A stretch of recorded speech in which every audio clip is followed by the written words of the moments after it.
All right, I've got a challenge for you.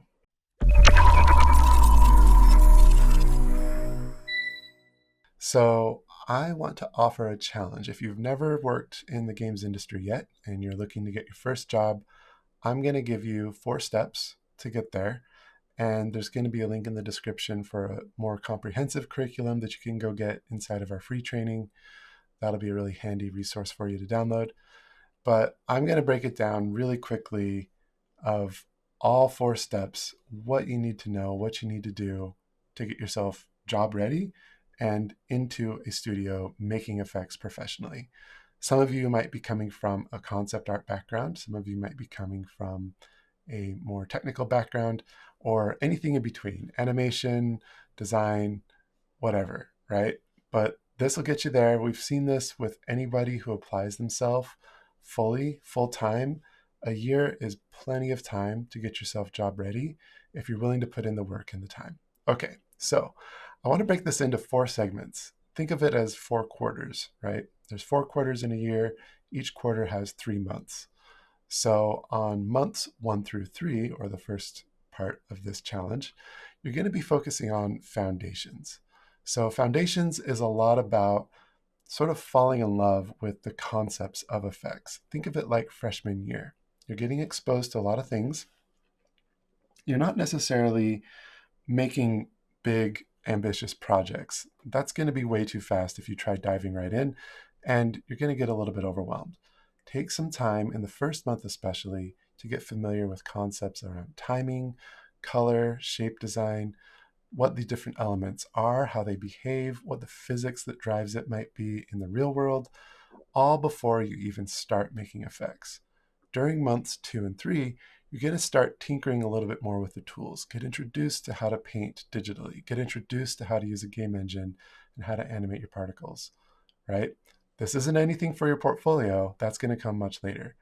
So then in the second quarter, this is months 4 through 6. Yep, I got that right. Months 4 through 6. You're going to be starting to practice your effects. Now, again, you don't want these to be portfolio pieces. If you set that up as your goal too soon, you can run into the trap of trying to perfect each piece instead of learning from each piece. So we really want to avoid that. Okay, so during this quarter, it's important that you find yourself a mentor because you're going to want to start understanding which topics among all of the crazy amounts of topics in visual effects you should be focused on based on your interests, based on your natural talents and your background. So where do you want to go and where have you been before starts to come into play during months 4 through 6. So you want to practice. Each month, I want you to be making a new effect, one effect that stretches you, that challenges you, and that you can follow along with another artist that has done it before. Now, that doesn't mean, okay, I made a particle system in the first week, I'm done. What this means is I'm going to make this effect, and then throughout the month, I'm going to come back and tinker with it. I'm going to add a character component to it. The character is now doing something. It's flying across the screen. Okay, now it's impacting.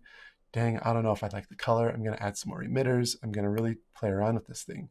It's amazing how long it can take to do just one really good effect. Okay, so really spend some time, study it out. And again, if you're wondering, okay, but which effect do I do, Jason? Don't worry, that's covered later on. If you want to go to that link again, there's going to be full curriculum you can download. These are all things that we teach. All right, from there, you have months 7 through 9. Now it's time to assemble your portfolio. I mentioned having a mentor in the previous section, and that's going to be even more valuable at this point. In fact, you might find out that the mentor you had at first isn't the right mentor to get you all the way. That's totally fine. In this section, you should be looking at specifically which studio you want to target your work toward, and even more specifically than that, you want to look at which game you want to target your work for. Build work that belongs in a game that you admire, a game that you want to work on. Whether that game is World of Warcraft, League of Legends, Overwatch, Assassin's Creed, Horizon, Forbidden West, whatever it is, wherever you want to go work, go ahead and start trying to make effects that look like they belong in the game that you want to work on. So you can guess what I'm going to say. It's 3 months, 3 more effects. If you can have 3 solid effects in your reel, along with some of the other experiments from the previous months to just kind of show your growth and some of the simpler stuff that you can do, that's going to be a really strong reel for most studios.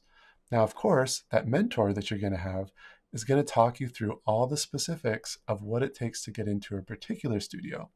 So ideally, you'd be plugged into a good network of people that are professionals that can put you in touch with the right individual that works on the right team that you want to go work on. This is critical. And you're going to be amazed. People are so nice and so approachable throughout the games industry. You're going to be surprised at how welcoming they can be. Yes, they will be very busy and you want to be respectful of their time for sure. But generally speaking, it never hurts to ask, it never hurts to reach out to find yourself that mentor. If one person is super busy and not able to help, ask them if they have another friend that knows all the same things, that works on the same team, that can get you in touch with what you need. Okay, so by the end of month 9, you should have a decent portfolio with 3 effects in it that are showing lots of promise, that look really strong, and are coming together in a good way. That means your last 3 months of the year, months 10 through 12, are going to be all about application. Now you're probably like, but Jason, I thought I just applied and got a job. Well, what we see is the application process itself can be very long.